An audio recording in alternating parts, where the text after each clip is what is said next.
කොළඹ වරාය කියන්නේ අපේ රටේ ආර්ථිකයේ ප්‍රධානම හදවත. ඉතින් අන්න ඒ කොළඹ වරායෙන් අපිට බොහොම සතුටුදායක ආරංචියක් අහන්න ලැබිලා තියෙනවා. මේ 2026 වසරේ අප්‍රේල් මාසයේ වෙනකොට වෙනත් රටවල් අතර භාණ්ඩ හුවමාරු කරන නැව්. ඒ කියන්නේ ප්‍රති අපනයන බහලුම් මෙහෙයුම් පැත්තෙන් කොළඹ වරාය ඉතිහාසගත වර්ධනයක් වාර්තා කරලා තියෙනවා.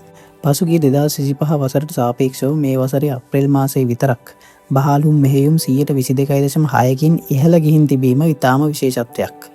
ඒ වගේම වසරේ මුල් මාස 4 ඇතුළත විතරක් බහලුම් 20 ලක්ෂයකට වඩා හසුරුවන්න අපේ වරායට පුළුවන් වෙලා තිනවා. මේක ඇත්තටම දකුණු ආසියාවේ ප්‍රධානම වරාය හැටියට අපේ නාමය තවදුරටත් ශක්තිමත් කරගන්න ලැබුණු ලොකු අවස්ථාවක්. මේ දැවන්ත ජයග්‍රහණය පිටුපස තියෙන රහස මොකක්ද කියලා බැලුවොත් ඒ තමයි අලුතින් එකතු වුණු කොළඹ බටහිර ජාත්‍යන්තර පර්යන්තය නැත්නම් CWIT එක. අදානි සමාගම ජෝන් කීල්ස් සහ වරාය අධිකාරී එකතු වෙලා ඩොලර් මිලියන 800ක ආයෝජනයකින් හදපු මේ පර්යන්තය වැඩ ආරම්භ කළේ ගිය අවුරුද්දේ.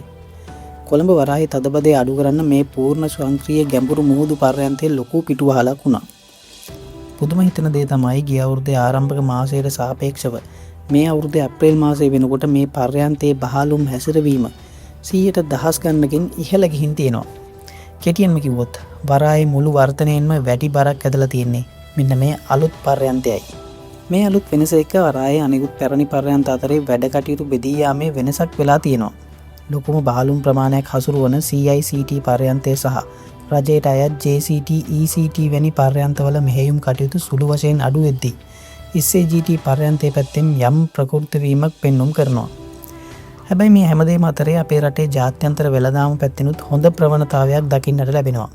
විශේෂයෙන්ම රට තුරට භාණ්ඩ ගෙන්වීම, ඒ කියන්නේ ආනයන බහලුම් ප්‍රමාණය 127කින් වර්ධනය වෙලා තියෙනවා.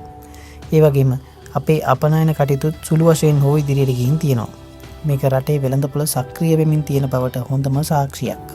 ඉතින් මේ විදිහට වේගයෙන් ඉල්ලුම වැඩි වෙනකොට අපිට ඊළඟට මුහුණ දෙන්නට සිද්ධ වෙන්නේ ඉඩකඩ පිළිබඳ ප්‍රශ්නයකට. මොකද දැනට වරායේ උපරිම ධාරිතාවයේ බහලුම් මිලියන 10ක් වුණත් දැනටමත් මිලියන 9.3ක වගේ ඉහළ ඉල්ලුමක් නිර්මාණය වෙලා තියෙනවා. නැව්වලට පොලිමේ ඉන්න සිද්ධ වෙලා තියෙන එකෙන් අපිට ලොකු පාඩුවක් වෙන නිසා වරාය අධිකාරිය දැන් ඩොලර් බිලියන 2ක දැවන්ත ආයෝජන සැලසුමක් සකස් කරලායි තියෙන්නේ. ඉදිරි කාලයේදී CWIT පර්යන්තයේ ඊළඟ අධීරවල් සහ නැගෙනහිර බහලුම් පර්යන්තයෙන් කටයුතු සම්පූර්ණ වුණාම කොළඹ වරායේ සමස්ත ධාරිතාවයේ බහලුම් මිලියන 14ක් දක්වා ඉහළ නංවන්නට පුළුවන්. ලෝක වෙළඳාම් මොන වගේ කැළඹීම් ඇති වුණත් ආසියාවේ නොසැලෙන ප්‍රධානම සැපයුම් මධ්‍යස්ථානයක් විදියට ඉදිරියට යන්නට කොළඹ වරායට මේක කතිම අවස්ථාවක් වේවි.